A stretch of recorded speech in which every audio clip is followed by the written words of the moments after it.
Yeah, you betcha. That's a beautiful, beautiful fish. Yeah.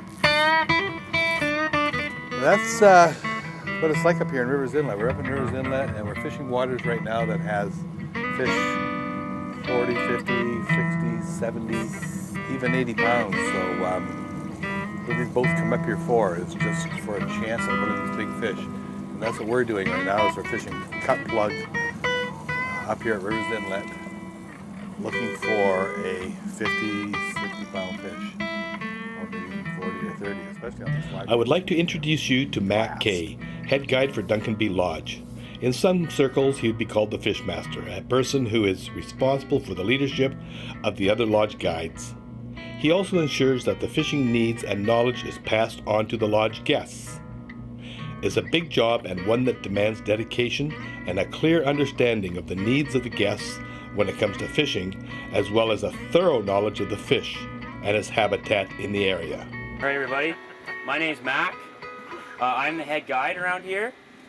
First of all, I'm gonna tell you a lot of information about fishing right now, and any questions you guys have, you just call me on the radio. My call sign is Mac Attack, and I will be happy to answer. Seldom does Mac have the opportunity to fish himself.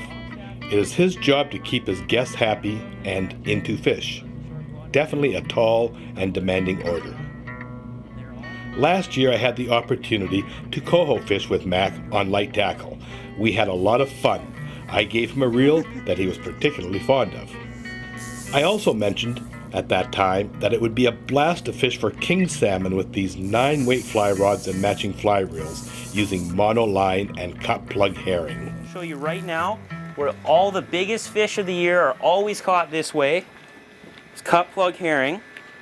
So this is a different way to fish. You do not want to combine in any way these fishing gear and cut plug. Don't fish them on different rods at the same time. They require different speeds. That's 2.5 miles an hour. This is 1 mile an hour. So you need to make a decision. It's all gear or all cut plug, nothing else.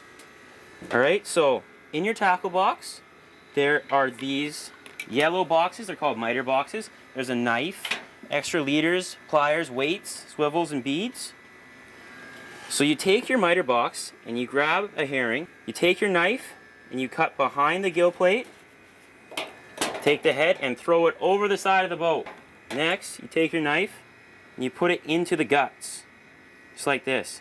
And you start spinning it around like the guts of spaghetti on a fork. And keep doing it a whole bunch of times.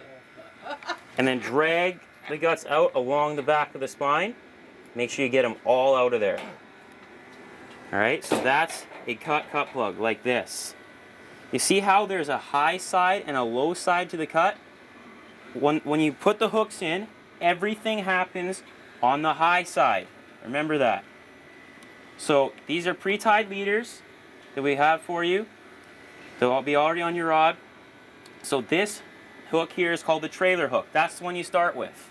You take it, and on the high side of the cut, right in the middle of the belly, you pull it through like that, and all the way through, and you let it hang.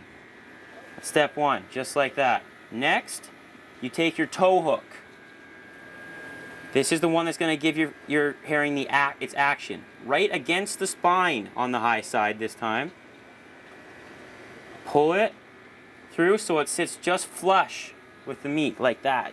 You can hardly see it. Next, this is the hook that's actually going to hook your fish. The trailer hook, you're going to point it towards the tail of the herring. Push it in, roll it through, and you can leave it just like that, and that's a perfect cut plug. It'll be fine. If you want to get fancy, what I like to do is very, very carefully, without dislodging any scales, put the eye of the hook back in there to hide it. So you want to come back over to the water's edge. I'll show you what it looks like in the water. So you can fish cut plug off the downrigger, no problem. The way it's normally fished is just with a weight on your line, with an 8-ounce weight just like this. So in the water, it's supposed to have a nice tight spin just like that. If it doesn't have a nice tight spin, you might need to recut a new one, adjust your hooks. Sometimes it just doesn't work.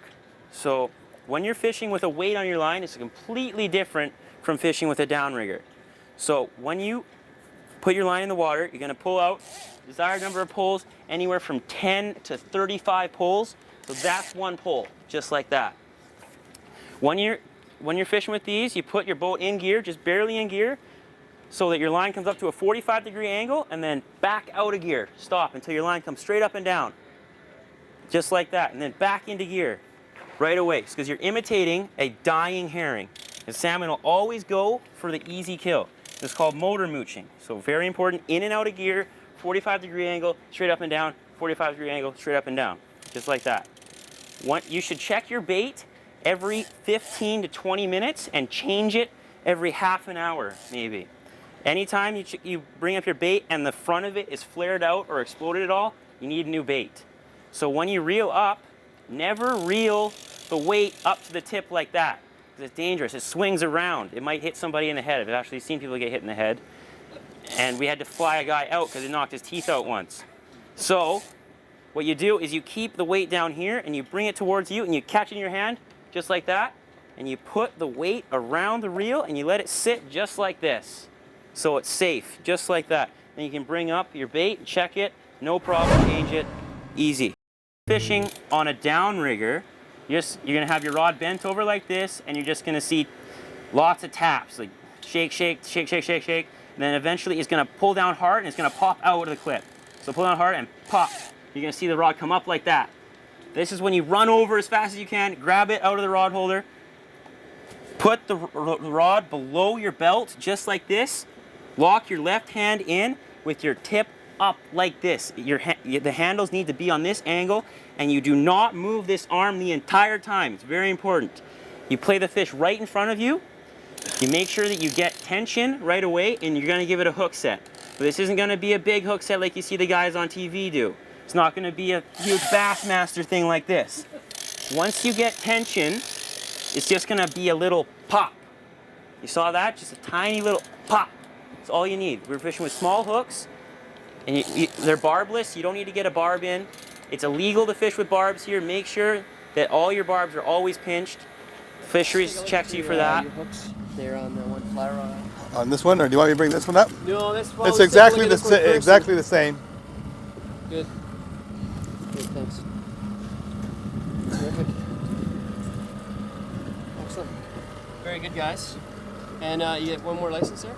It's me. That's you? Yep. Sure, I'll take a look. I'm here. So now you have the fish on that you've set the hook. What it's going to do is run away. See how it's running? On these reels, they're called knuckle buster reels. So when the fish runs, the handles turn. So that means don't hold it. When you hold it, you're gonna snap the line. It's 25-pound test. This line will snap easily. A fish smaller than 25 pounds will easily break the line. So when the fish pulls, hand off. If you want to, a good thing to do with your hand is to palm it, put your hand underneath just like this. It prevents backlashes. Good place to put your hand when the fish is running.